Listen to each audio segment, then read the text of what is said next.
Spelling grammar graphic. Baik, sebelumnya saya sampaikan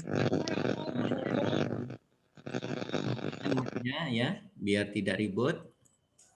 Saya ulang, untuk pertemuan kali ini saya akan menjelaskan langsung dua materi.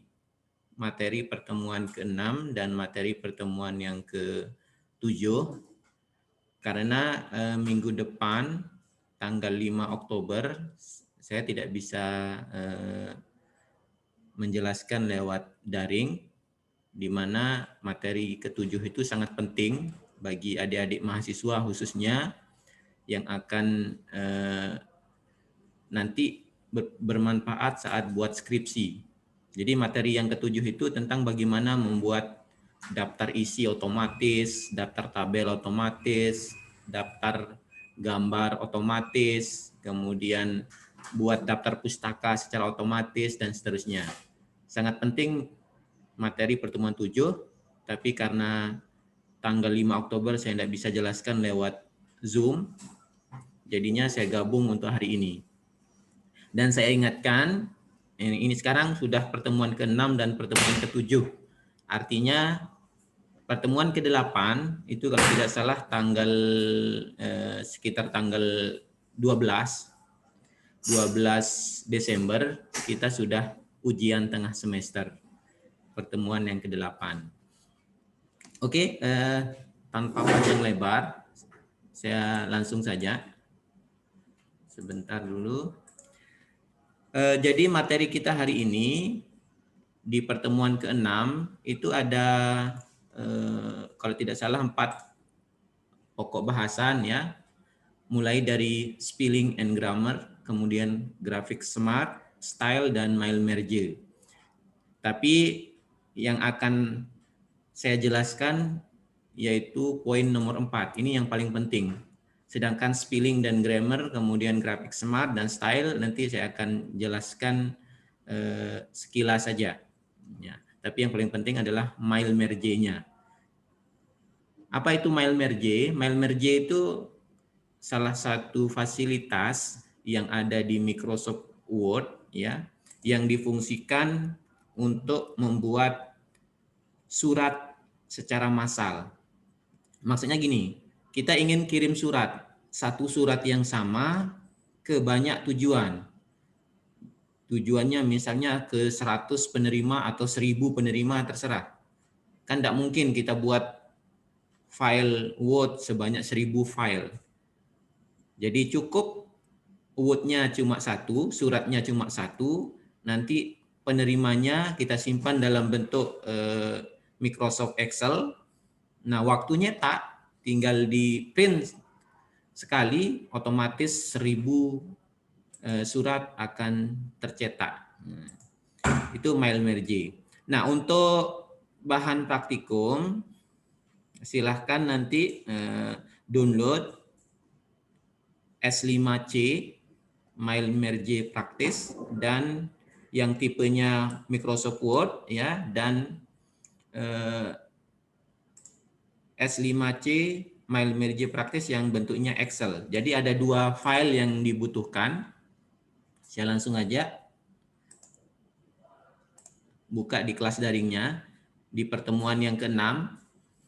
Ya, di pertemuan ke-6 ada dua yang di-download. Yang pertama adalah mile merge practice dalam bentuk Microsoft Word. Ya, dan satu lagi mile merge practice dalam bentuk Excel. Ya. Kedua file ini nanti kita butuhkan. Ya. Hasilnya ini ada dua file, mile merge practice dalam bentuk Microsoft Word dan mile merge practice dalam bentuk Microsoft Excel. Oke, kita langsung saja. Pertama kita buka yang bentuknya Microsoft Word. Ya. Seperti ini. Ya. Anggap ini adalah suratnya. Surat yang akan dikirim ke banyak penerima. Misalnya di atasnya kepada yang terhormat siapa, Nah, nanti pengirimnya atau penerimanya siapa, alamatnya di mana.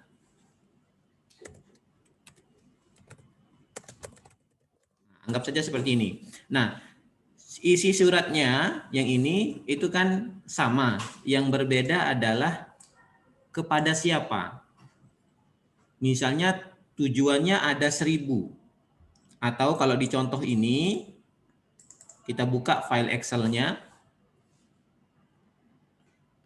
Nah, di contoh ini tujuannya ada 8 orang. Mulai dari Albertson sampai ke Walter Chris. Nah, ini nama penerimanya. Nama depan dan nama belakang termasuk alamat dan kota. Nah, ini daftar penerimanya. Jadi kalau penerimanya 1000, maka 1000 penerima itu nanti diketik di Microsoft Excel. Sampai semua daftar penerima tersimpan. Setelah tersimpan dalam bentuk Microsoft Excel, baru kita buat suratnya dalam bentuk Microsoft Word. Nah, bagaimana menggabungkan antara Microsoft Excel, daftar penerima yang ada di Microsoft Excel ke dalam Microsoft Word ini?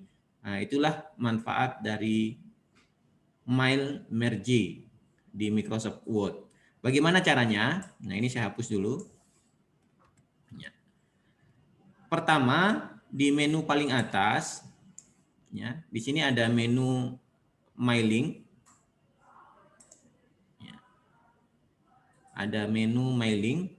Kemudian kita buat pertama kali mail merge dengan menggunakan menu Start Mail Merge. Klik tanda panah kecil yang ada di bawahnya. Kemudian pilih yang step by step mail merge wizard. Ini diklik. Kemudian akan muncul ya, seperti ini di paling kanan. Step by step mail merge. Pertama kita diminta untuk jenis mail merge-nya. Apakah dalam bentuk surat, atau pesan email, atau dalam bentuk amplop, atau dalam bentuk label. Nah, karena ini adalah berupa surat yang akan dikirim, kita pilih yang paling atas.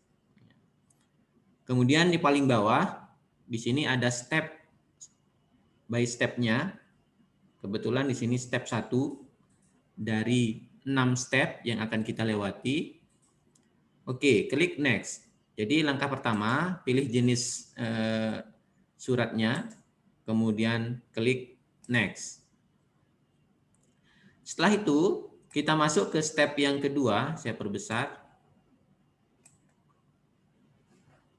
Nah, di step yang kedua, sini, kita diminta untuk memilih dokumen yang kita pakai. Karena dokumen suratnya sudah kita buka yang ini, maka pilih use the current document. Jadi kita akan menggunakan dokumen yang sudah atau sedang terbuka. Klik next lagi di paling bawah. Nah, kita ditanya lagi, penerimanya siapa? Nah, karena penerimanya sudah kita buat dalam bentuk Excel, maka pilih use an existing list. Gunakan list atau daftar penerima yang sudah ada. Lalu klik browse. Browse atau cari file Excel yang sudah di-download tadi. Tadi adanya di menu download. Nah, ini file Excel yang sudah di-download tadi, di-open. Ya. Akan muncul daftar sheet, worksheet yang ada di Excel tersebut. Karena hanya ada satu worksheet, maka akan ada satu pilihan. Langsung aja di OK. Nah, di sini ingat, karena baris pertama itu adalah judul dari kolom. Nah, kita lihat di sini, baris pertama itu adalah judul kolomnya. Title, last name, first name, address, city, dan state. Maka di sini kita centang ya first row of data contain column header. Artinya baris pertama pada data tersebut merupakan judul dari kolomnya. Lalu di OK. Nah, setelah itu kita akan diminta untuk memilih siapa saja yang akan menerima surat ini. Kalau ingin semua daftar yang ada di Excel tersebut menerima surat, maka kita centang semua. Kalau hanya sebagian, misalnya kita centang yang John, kemudian Thompson, berarti hanya yang dua ini saja yang akan menerima surat. Kalau semuanya berarti dicentang semua. Kalau sudah, klik OK. Nah, setelah klik OK, kita lanjutkan dengan klik Next. Nah, di tahap yang keempat, kita diminta untuk memilih kolom-kolom yang ingin ditampilkan di surat kita. Caranya bagaimana? Nah, kita klik address block yang ada di sini. Ini address blocknya. Nah, misalkan kita ingin menambahkan alamat.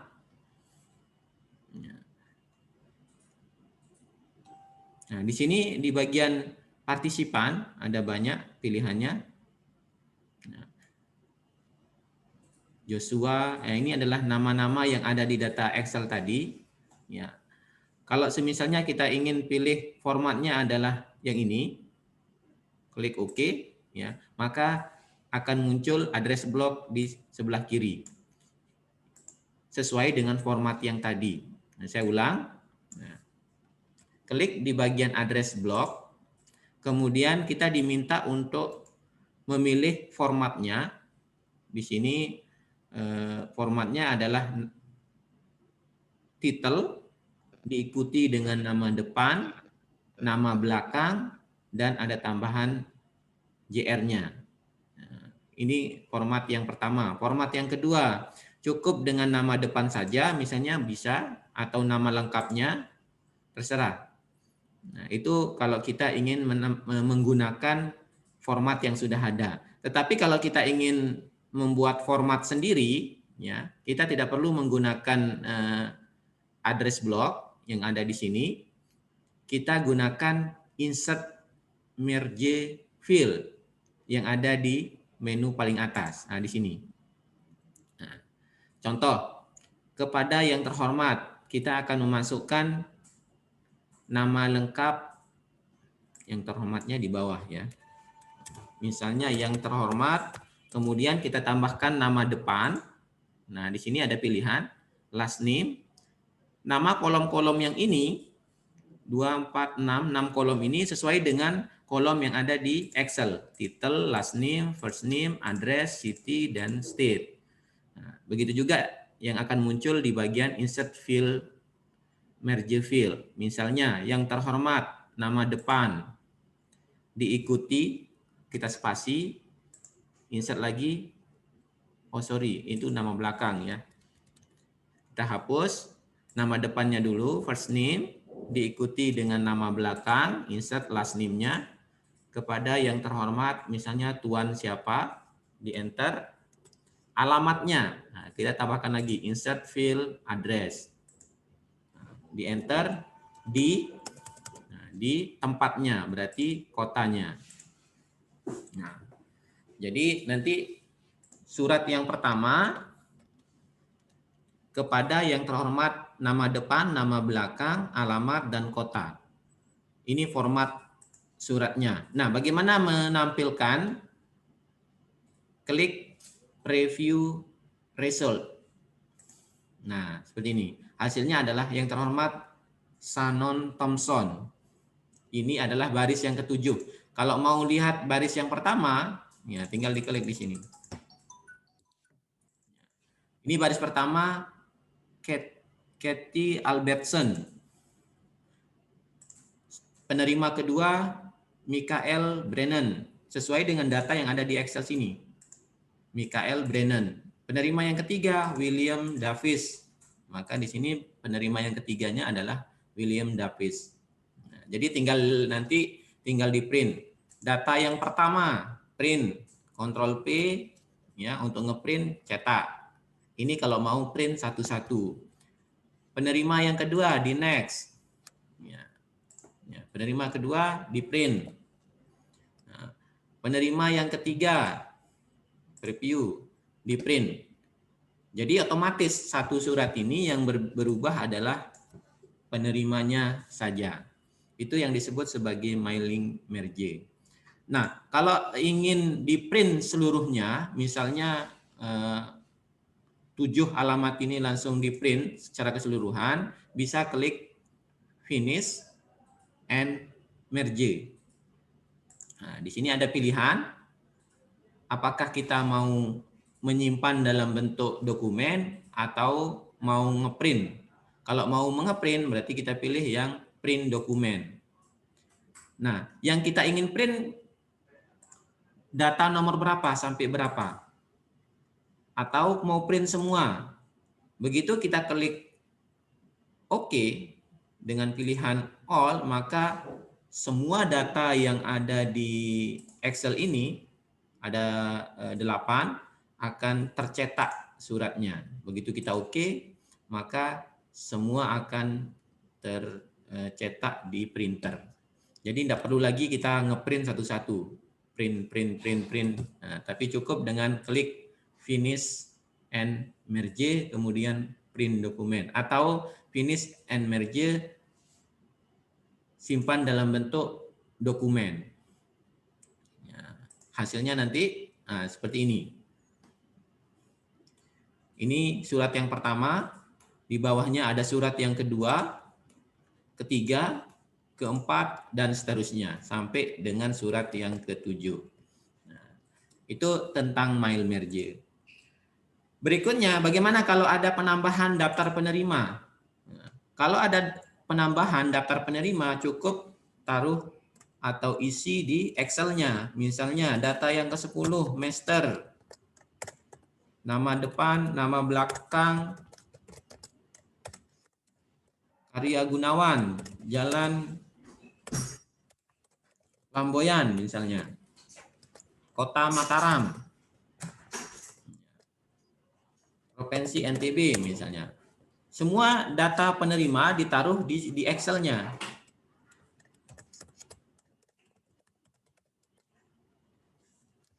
Semua ditaruh di Excel-nya.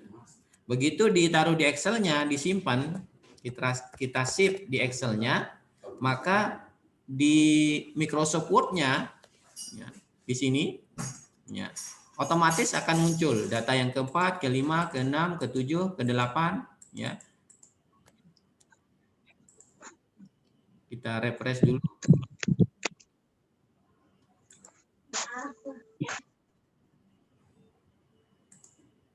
Kita simpan dulu ini ya, simpan. Bila perlu ditutup dulu. Kalau tidak muncul, ya, baru kita next. Ini data yang ke. Dek bisa masuk. Sebentar.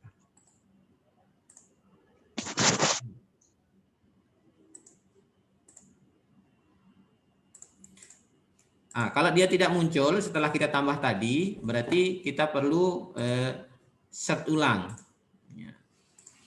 Tambahkan ulang ya, di bagian partisipan. Pilih lagi use an existing list, ya. Kemudian cari data Excel yang sudah kita edit tadi, di open, ya. Kemudian di OK. Baru kita lihat data yang ke-10. Apakah sudah muncul? 7, 8, 9, ya sudah. Ya. Jadi kalau ada penambahan di Excel-nya, ya, misalnya tadi sudah kita tambah, berarti perlu di refresh ulang atau pilih ulang di bagian select receipt, ya. Kemudian pilih use an existing list.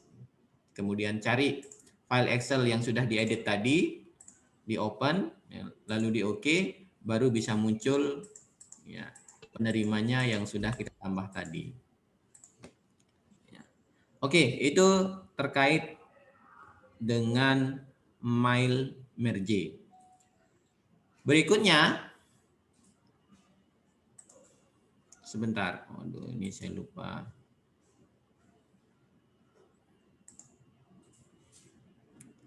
Sebentar dulu ya, Zoom saya.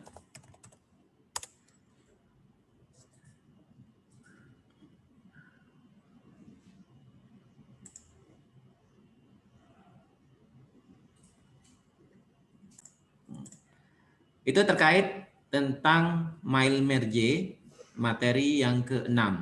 Nah, sekarang saya akan lanjutkan jelaskan tentang materi yang ke-7 ya. Materi yang ke-7 tentang table of content, caption, dan citation. Jadi materi yang ke-7 ini adalah materi tentang bagaimana membuat daftar isi secara otomatis, membuat daftar tabel, daftar gambar secara otomatis, dan membuat daftar pustaka secara otomatis. Materi yang ke-7 ini sangat penting bagi adik-adik mahasiswa nanti yang akan membuat skripsi, terutama ya. Bisa juga nanti kalau ada tugas buat makalah. Ya. Kalau makalahnya sampai 100 halaman, buat daftar isi itu bisa sulit. Apalagi skripsi yang bisa sampai 200 halaman. Tentu akan ada kesulitan dalam membuat daftar isi. Nah, dengan menggunakan beberapa fasilitas, tools yang ada di Microsoft Word, sebenarnya kita bisa buat daftar isi dengan sekali klik. Begitu klik, maka semua daftar isi, bab, subbab yang ada di skripsi kita itu akan otomatis tergenerate. Oke, saya langsung aja contohkan. Nah, sebagai bahan praktikum, nanti adik-adik silahkan download untuk materi tentang daftar isi.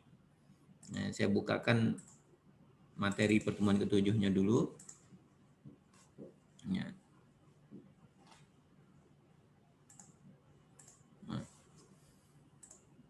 Untuk materi pertemuan ke-7 tentang tabel of content, ya, bahan praktiknya adalah S5D table of content. Silahkan di-download sebelum kita mulai praktik. Download di kelas daring yang ini.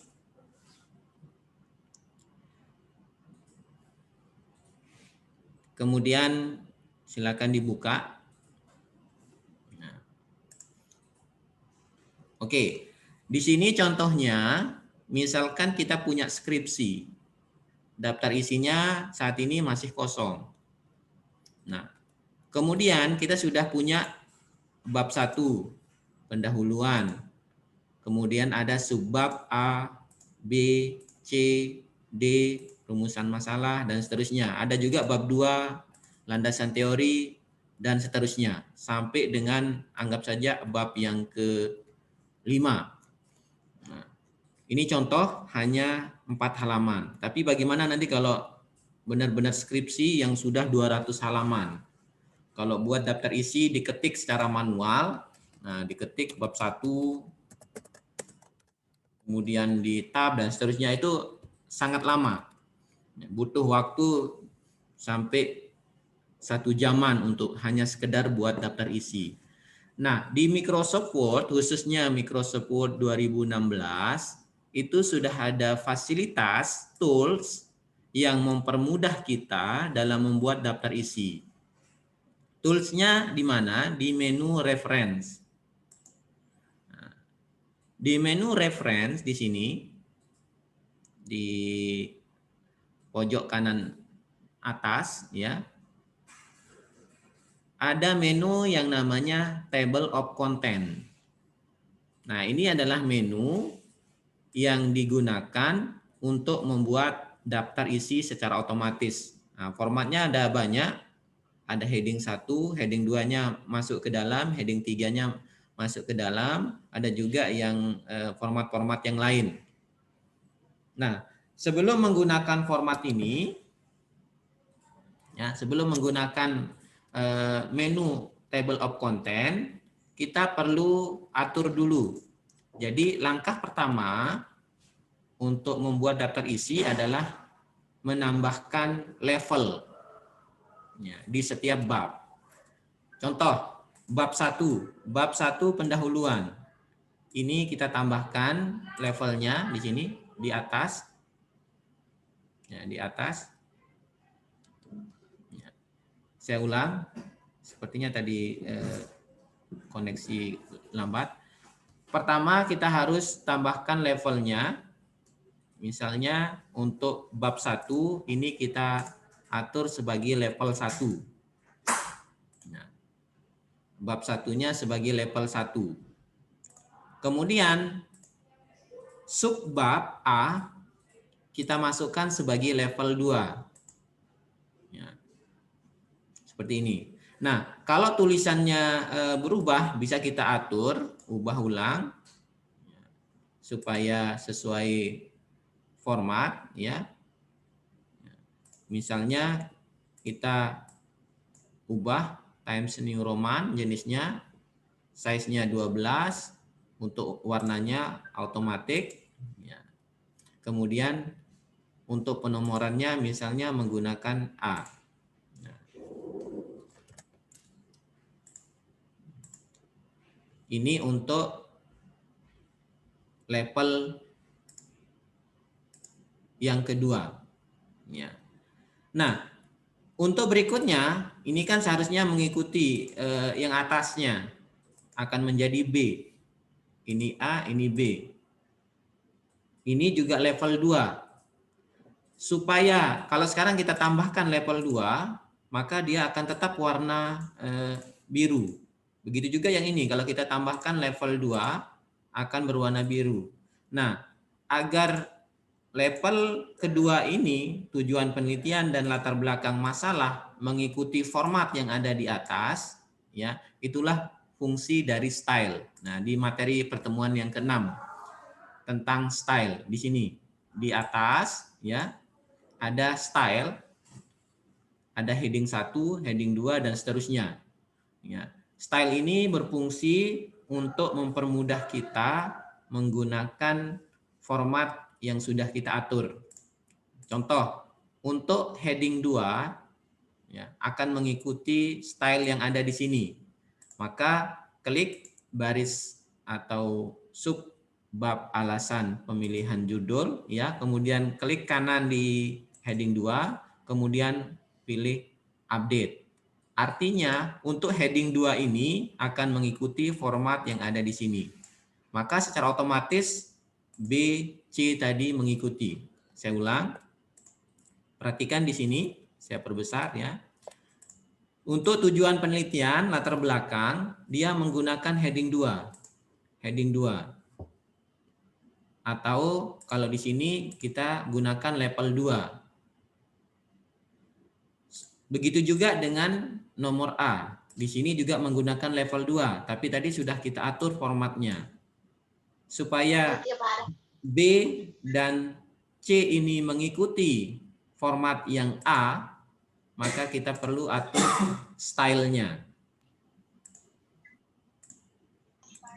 Ya, kita perlu atur stylenya dengan cara klik bagian A, kemudian di bagian style pilih update heading 2. Maka secara otomatis B dan C ini akan berubah mengikuti bentuk dari A. Kalau semisalnya yang A ini kita ubah jenis fontnya menjadi ini misalnya, atau jenis yang berbeda, misalnya menggunakan format yang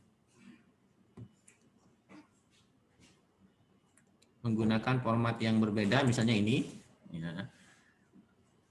Seperti ini, maka cukup dengan klik kanan update di heading 2-nya, yang B sama C juga ikut berubah. Begitu A kita rubah menjadi format Times New Roman 12. Kemudian ini heading 2-nya kita update, yang lain juga ikut berubah. Jadi tidak perlu kita rubah satu-satu. Nah, itu fungsi dari style. Untuk berikutnya, rumusan masalah juga sama. Bisa kita gunakan style heading 2 yang ada di sini. Nah, maka dia otomatis berubah. Atau bisa juga kita tambahkan levelnya, level 2. Nah, begitu juga seterusnya. Nah, begitu masuk ke bab 2. Bab 2 berarti dia masuk ke level 1. Subbab masuk ke level 2. Nah, ini juga sama, masuk ke level 2. Nah, ini juga yang C-nya juga sama, masuk ke level 2. Sedangkan untuk subjudul itu masuk ke level 3. Nah, ini juga sama, level 3.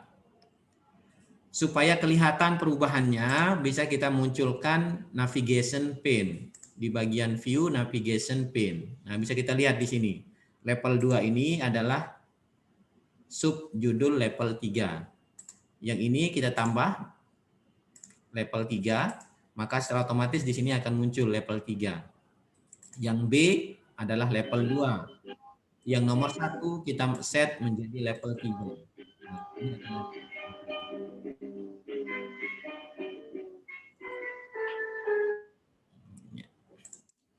begitu juga dengan yang C, ini adalah level 2. Bab 3 itu masuk ke level 1. Ya. Sorry, saya ulang. Ini adalah level 1. Ya. Subjudulnya adalah level 2. Subjudul adalah level 3. Maka di sini juga akan tersusun rapi. Ini juga level 3. Subbabnya adalah level 2. Ini adalah level 3. Begitu juga dengan subjudul yang ketiga level 3. Ini adalah level 2. Nah, secara teratur di bagian navigation pane, di bagian heading akan tersusun rapi. Jadi kalau kita ingin menuju ke bab 1, cukup klik bab 1-nya yang ada di sebelah kiri. Maka secara otomatis kita akan diarahkan ke bab 1. Kita mau ke bab 3, klik bab 3-nya. Maka kita akan diarahkan ke bab 3.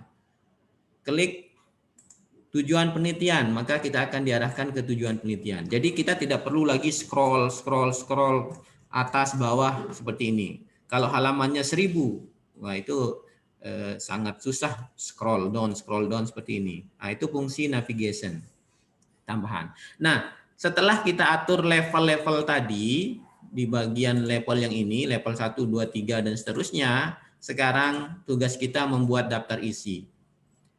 Bagaimana caranya buat daftar isi?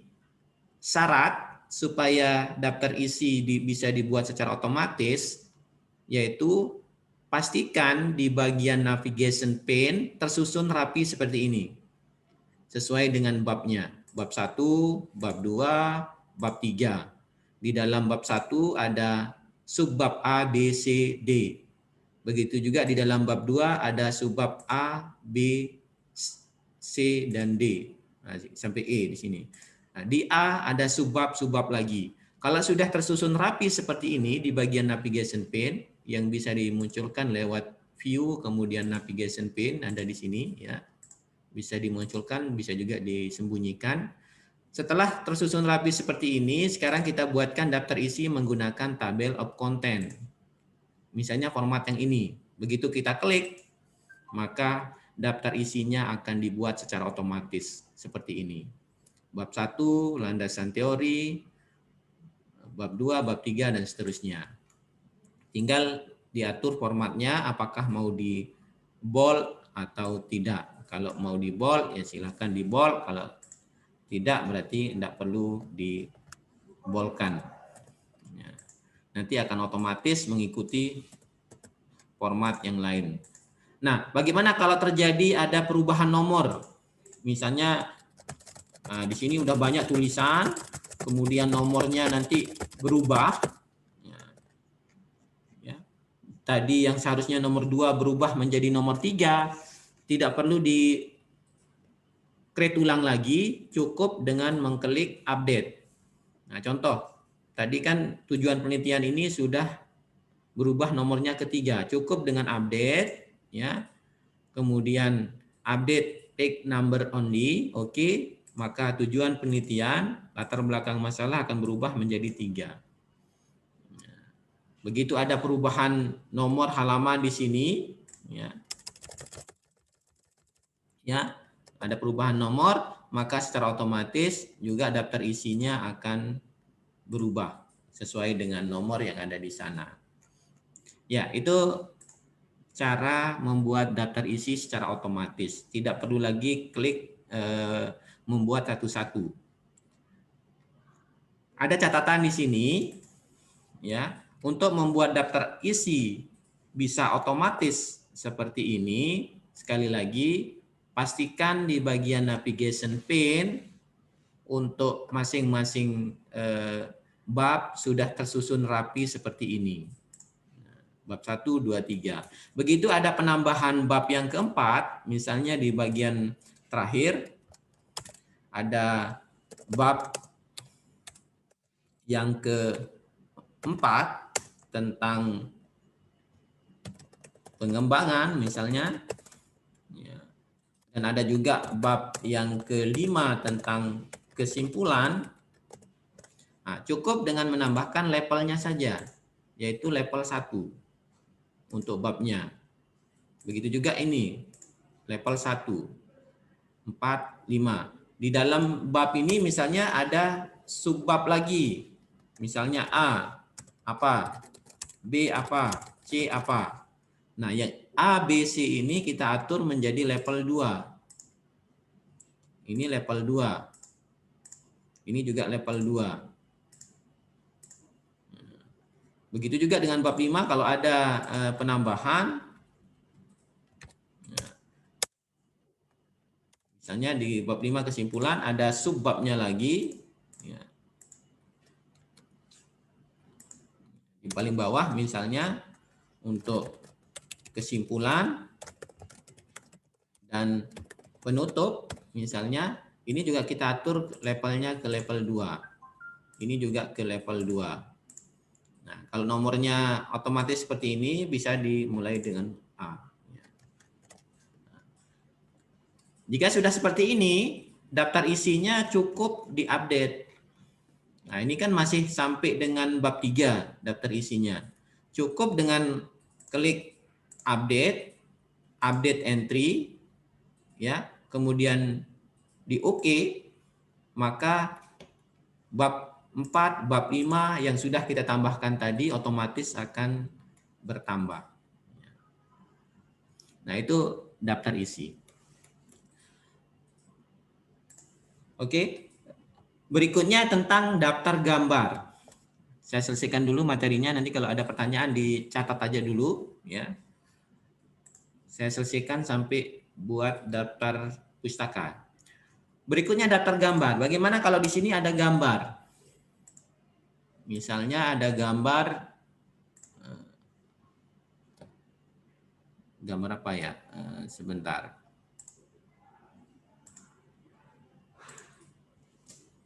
Nah, misalnya di sini ada gambar. Gambar misalnya tentang apa? Anggap saja ada 2 gambar. Ini gambar yang kedua.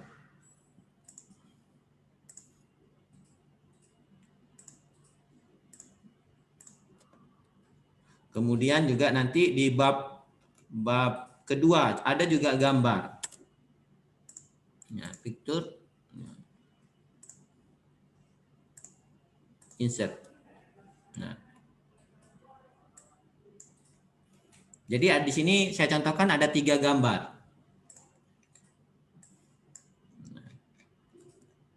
Ya, setiap gambar itu pasti ada keterangan. Misalnya gambar 1. Apa keterangannya? Misalnya keterangannya apa? Begitu juga dengan gambar kedua, ketiga. Jadi setiap ada gambar tentunya harus kita buat daftar gambar. gambar ya di atasnya. Nah, membuat daftar gambar juga nanti akan terjadi kesulitan kalau jumlah gambarnya bisa ratusan. Harus ketik satu-satu. Nah, untuk mempermudah membuat daftar gambar, maka perlu kita gunakan yang namanya caption, fasilitas caption. Bagaimana caranya? Ya, masih di menu reference di sini. Kemudian di sini ada caption, ya di sini. Pertama kita tambahkan dulu, sama dengan tadi. Pertama ditambahkan label-labelnya, kemudian baru tambah daftar isinya. Kalau di daftar gambar, kita gunakan caption. Di bagian caption, pertama kita harus buat dulu keterangannya. Insert table of figure.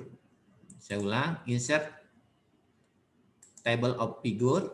Kemudian kita akan gunakan opsi di sini. Gambar bisa menggunakan tabel atau table, atau bisa dibuat sendiri. Kalau tidak ada pilihan gambar di sini di bagian caption label, bisa dimodify. Sorry, di bagian option ya. Sebentar dulu, mana dia? Saya ulang. Insert table of figure, kemudian di sini pilih gambar ya.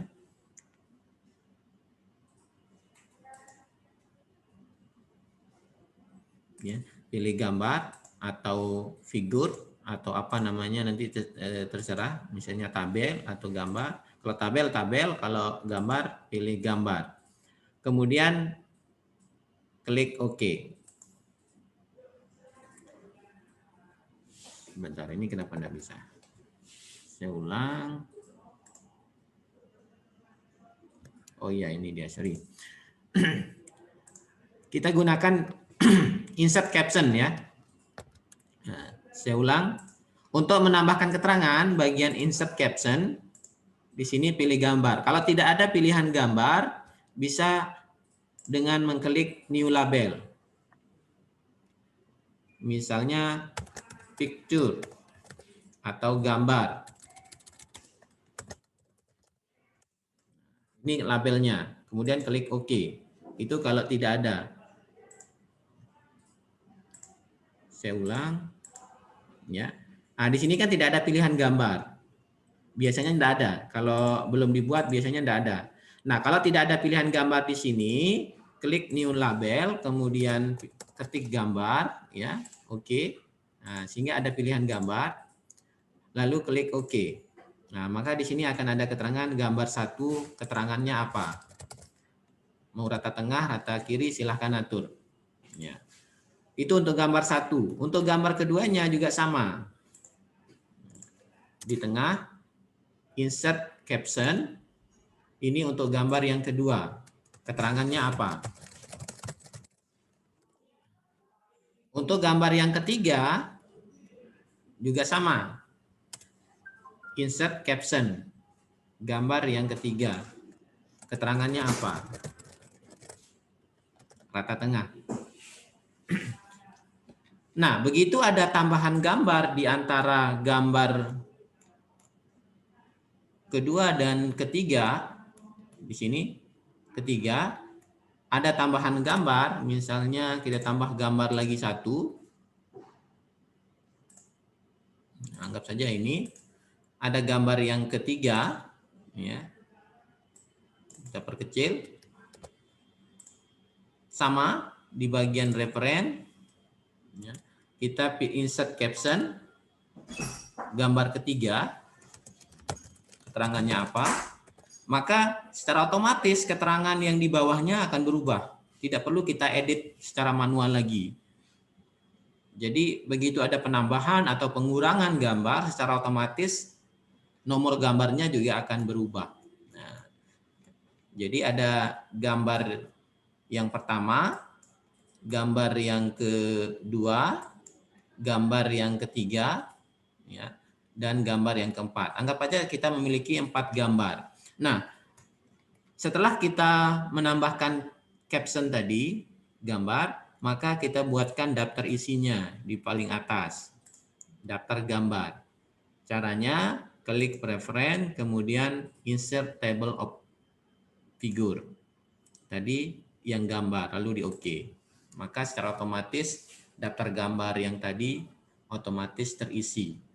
Kalau ada penambahan, misalnya ada penambahan gambar di setelah gambar yang kedua. Padahal di bawahnya kan ada keterangan gambar 3 dan gambar 4. Begitu ada tambahan di gambar yang kedua, di bawah gambar yang kedua di sini, kita tambahkan gambar lagi berupa screenshot misalnya. Nah ini kita perkecil. Kemudian ini kita kasih keterangan. Untuk buat keterangan, ingat selalu gunakan insert caption untuk gambar. Gambar ketiga otomatis baru masukkan keterangannya apa. Ke tengah. Secara otomatis nomor gambar yang bawahnya juga akan berubah menjadi 4 dan gambar yang ke-5. Nah, begitu kita ingin update di sini, tidak perlu diinsert ulang, cukup dengan mengklik kanan ya di tempat yang kosong, klik kanan, kemudian update field, update entry table di OK, maka akan ada penambahan 5 gambar. Begitu juga kalau kita ingin membuat daftar tabel. Ya. Daftar gambar maupun daftar tabel caranya sama, harus di-insert. Insert caption ya. Misalkan di sini ada tabel, insert tabel yang pertama. Nah, kasih keterangan menggunakan caption. Nah, karena tabel kita pilih yang table.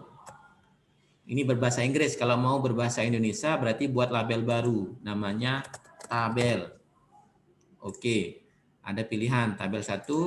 Nah, ini adalah tabel 1. Untuk tabel yang kedua, misalnya di sini ada tabel yang kedua, insert tabel yang kedua. Nah, kasih keterangan, ingat kasih keterangan tabelnya pakai insert caption. Di sini pilih tabel bahasa Indonesia oke. Ini tabel 2 dan seterusnya. Begitu ada tabel ketiga ya, di sini ada tabel ketiga misalnya.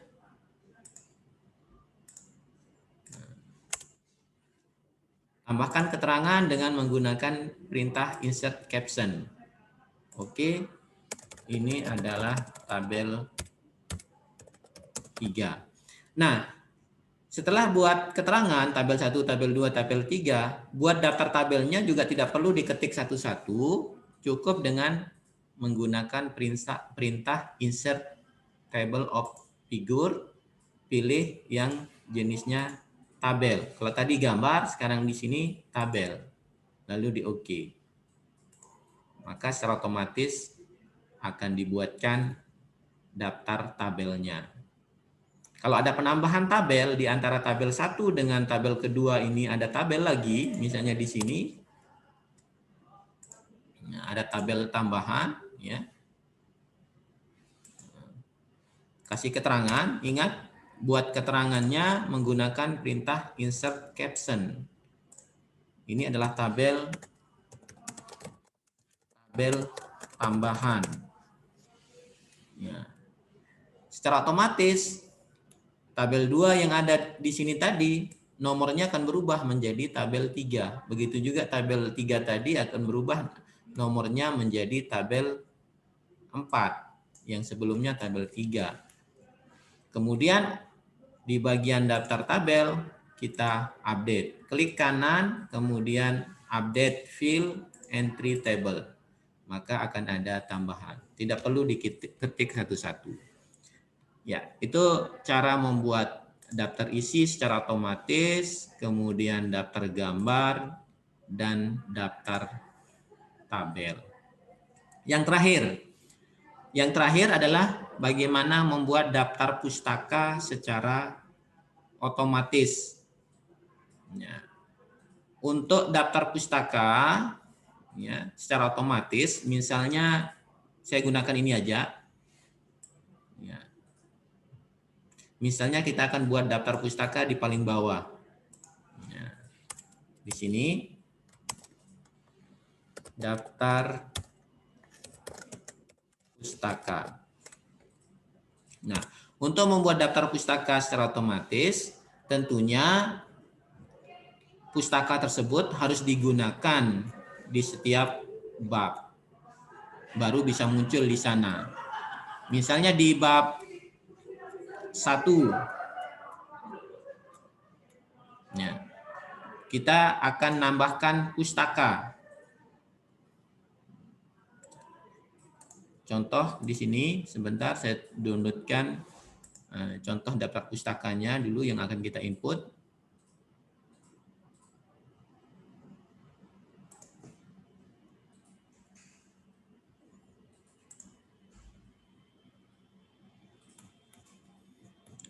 Nah, misalkan ini adalah daftar pustaka yang kita punya, ada dalam bentuk buku, kemudian dalam bentuk macam-macam. Nah, ke semua daftar pustaka ini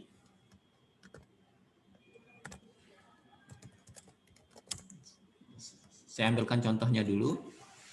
Ini ke semua daftar pustaka ini ya harus kita input dulu atau harus kita gunakan. Contoh, misalnya kalimat daerah khusus ibu kota Jakarta yang ada di sini akan menggunakan daftar pustaka dari Brock and Gall.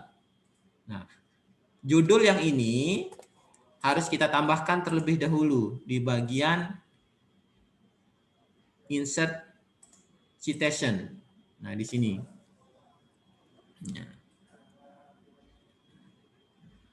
Di sini ada dua insert citation-nya. Insert citation dalam bentuk Mendeley sama insert citation dalam bentuk bawaan dari Microsoft Word. Nah, kita gunakan bawaan dari Microsoft Word. Pertama, kita gunakan dulu manage source.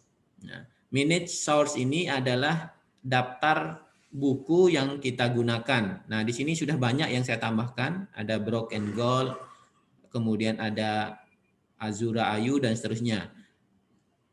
Intinya, semua daftar pustaka yang kita pakai, yang kita gunakan harus ditambahkan terlebih dahulu di bagian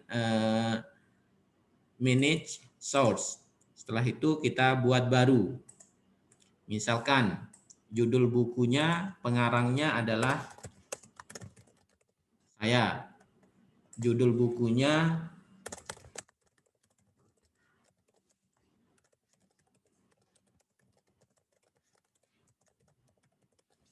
ini adalah judul bukunya, tahun terbitnya 2020, Kota Mataram. Publishernya adalah ini. Oke, ini adalah buku yang pertama sebagai referensi kita. Kita tambah lagi buku yang kedua. Kita ambil dari referensi yang di sini. Misalnya nama pengarangnya adalah Lincoln, ya. Nama autornya Lincoln. Anggap seperti itu. Ini nama pengarangnya. Sorry. Lincoln. DT-nya di belakang ya. Kemudian judul bukunya adalah ini.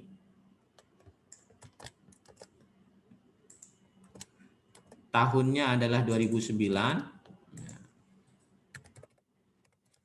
Kemudian kotanya karena diambil dari web, tidak ada kotanya. Alamat webnya kita copy. Jenisnya, di sini ada jenisnya, ada buku, buku session, dan seterusnya. Publishernya pakai web. Oke. Nah, intinya adalah semua buku referensi yang kita punya, kita masukkan di dalam Source Manager. Setelah itu, kita tutup. Nah, misalkan Di kalimat pertama kita ambil dari bukunya Brock and Gall tadi, maka klik insert citation, diambil dari bukunya Lincoln misalnya. Nah, maka secara otomatis di sini referensinya diambil dari sana. Di kalimat kedua diambil dari bukunya saya misalnya, maka akan muncul citation-nya Gunawan 2020. Nah, format ini bisa dirubah. Apakah menggunakan format apa atau format MLA, nah, hanya nama saja yang muncul, atau menggunakan format IEEE. Nah, hanya nomor yang muncul. Jadi formatnya bisa diatur di sini. Standarnya adalah menggunakan format apa. Bisa juga, banyak juga yang menggunakan format IEEE. Nah, setelah menggunakan menambahkan citation seperti ini, nah, baru di paling terakhir, ya, di paling akhir, ya, di bagian daftar pustaka, tambahkan insert bibliografi ini. Nah, maka secara otomatis daftar pustakanya akan terisi. Kalau kita ingin ubah format ke apa, nah, maka secara otomatis daftar pustakanya juga akan berubah formatnya. Kalau ada penambahan referensi baru, misalnya di paragraf bab 4, kita ambil dari bukunya Brock and Gall yang ada di atas, maka kita tambahkan dulu source-nya. Manage source, kemudian pilih new, ya. Autornya adalah yang ini, Brock Gall. Kita copy aja biar cepat. Nah, ini autornya. Ini adalah nama depan sebenarnya.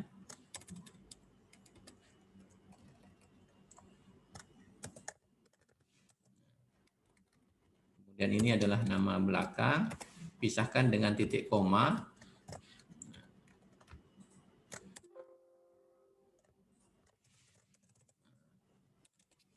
Kemudian judul bukunya adalah ini. Tahunnya kita masukkan juga 1989. Kemudian kota terbitnya kita masukkan. Dan penerbitnya siapa.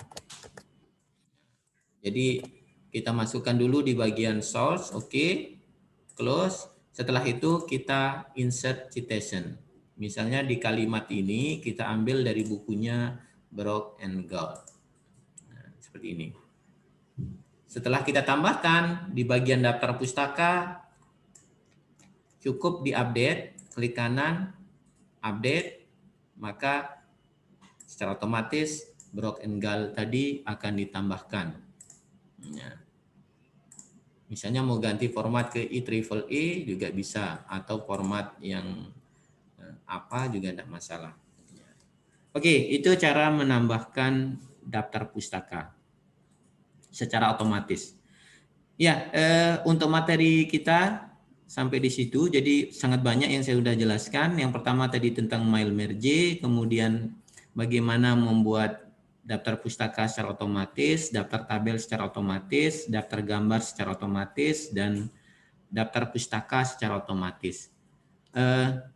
Saya menjelaskan mungkin terlalu cepat, tidak apa-apa. Nanti apa yang saya jelaskan ini sudah saya rekam, nanti bisa ditonton lagi di kelas daring. Jadi bisa ditonton berkali-kali. Oke, itu aja materi hari ini. Kalau ada pertanyaan, silahkan bisa ditanyakan. Langsung aja hidupkan mic-nya. Saya berharap ada pertanyaan karena sangat banyak materi yang saya jelaskan hari ini. Silakan.